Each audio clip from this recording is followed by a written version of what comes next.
Selamat pagi semuanya, salam sejahtera, salam sehat.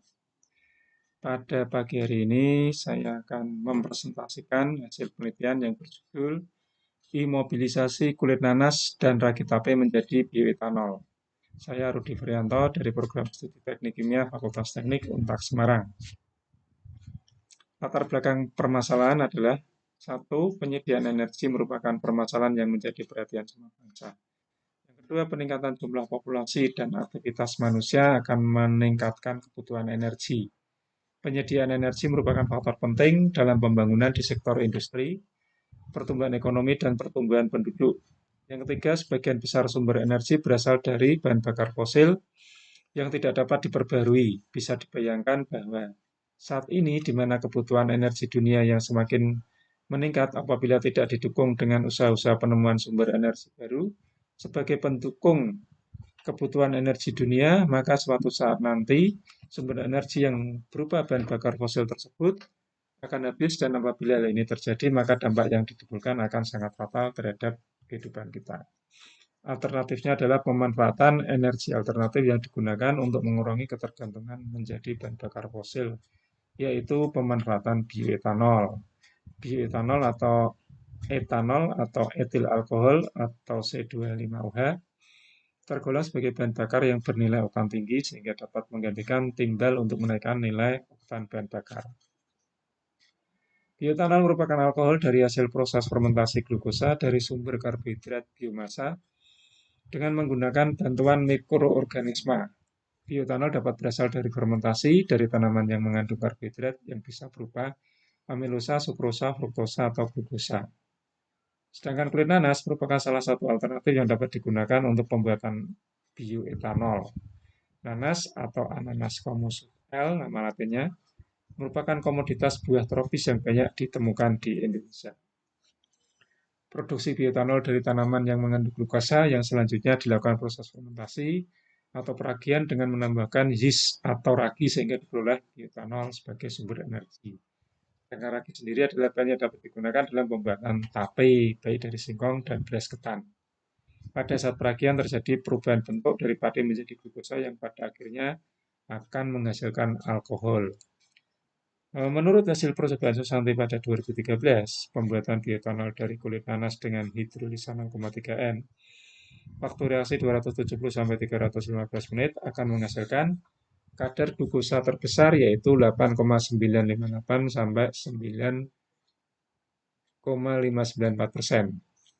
Dan proses fermentasi pada waktu 4 hari dan berat yeast 6 gram paling optimum karena menghasilkan kadar etanol 31,399% dan konversi glukosa 58,62%. Rumusan masalah adalah satu, bioetanol harus mempunyai yang dihasilkan itu harus mempunyai kadar minimal 31%. Bioetanol yang dihasilkan harus mempunyai yield minimal 58%. Bioetanol yang dihasilkan harus sesuai dengan kadar standar SNI.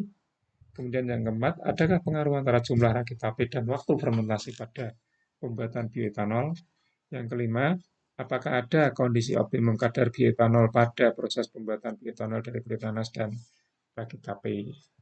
Berdasarkan rumusan masalah tersebut dapat dibuat tujuan penelitian yaitu satu, menghasilkan bioetanol dengan kadar minimal 30%, menghasilkan bioetanol dengan yield minimal 58%, menghasilkan bioetanol yang sesuai dengan SNI, kemudian yang keempat, mencari variabel yang berpengaruh antara jumlah ragi tape dan waktu fermentasi pada pembuatan bioetanol.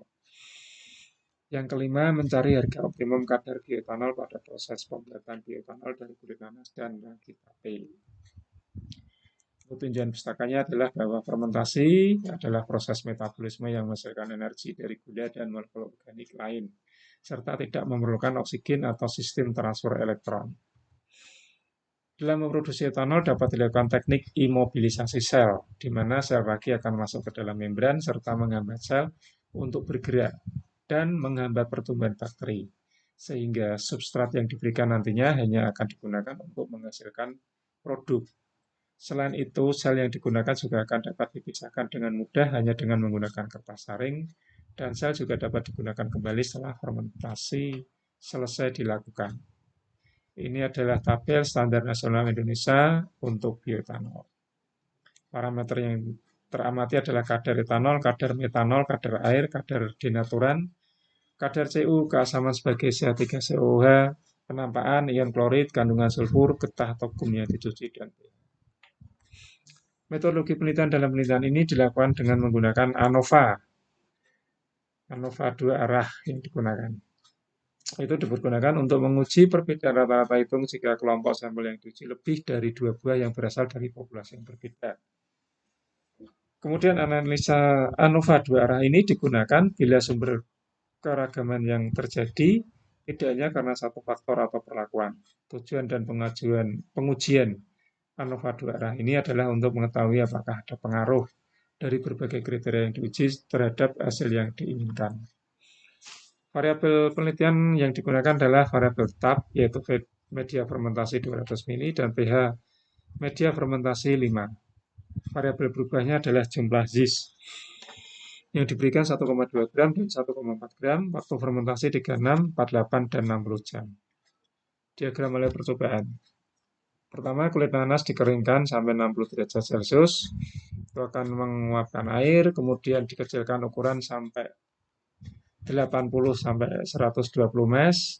Kemudian dilakukan hidrolisa dengan menambahkan HCl1M dan pengujian kadar glukosa. Setelah hidrolisa, dilakukan fermentasi dengan menggunakan CaCl2 dan ragi sebagai imobilisasi sel dan kemudian tambahkan urea dan NPK.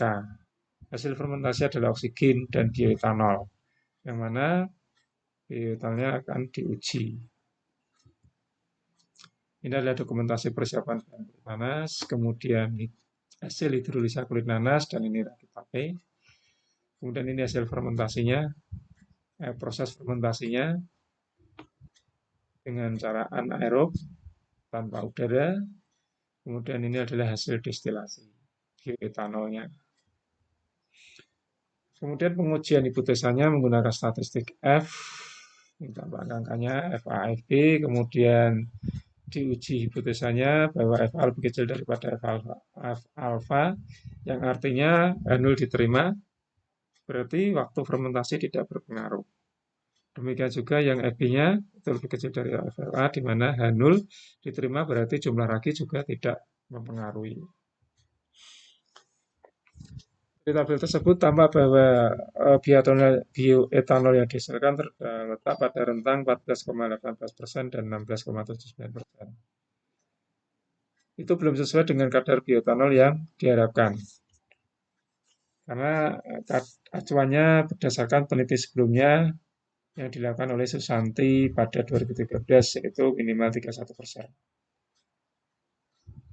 Yang diperoleh lebih kecil karena peneliti sebelumnya waktu fermentasinya adalah 48 jam dengan pemberian yeast sebanyak 6 gram. Jadi yeastnya lebih banyak dari penelitian yang kami lakukan.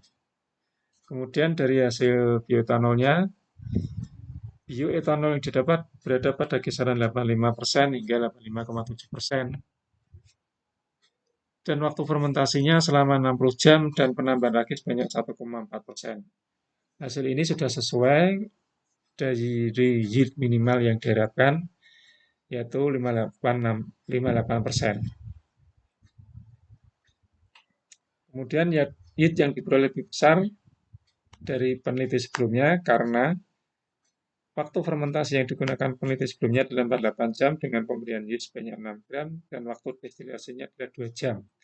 Sedangkan destilasi yang kami lakukan itu dilakukan sampai habis. Dari gambar bioetanol pada proses fermentasi, tampak bahwa kulit nanas yang didapat berada pada di kisaran 14,18% hingga 16,79%. Kadar bioetanol yang optimum dari penelitian ini adalah 16,79% dengan jumlah ragi 1,4 gram dan waktu fermentasi 60 jam. Kadar bioetanol dari kulit nanas ini belum sesuai dengan SNI.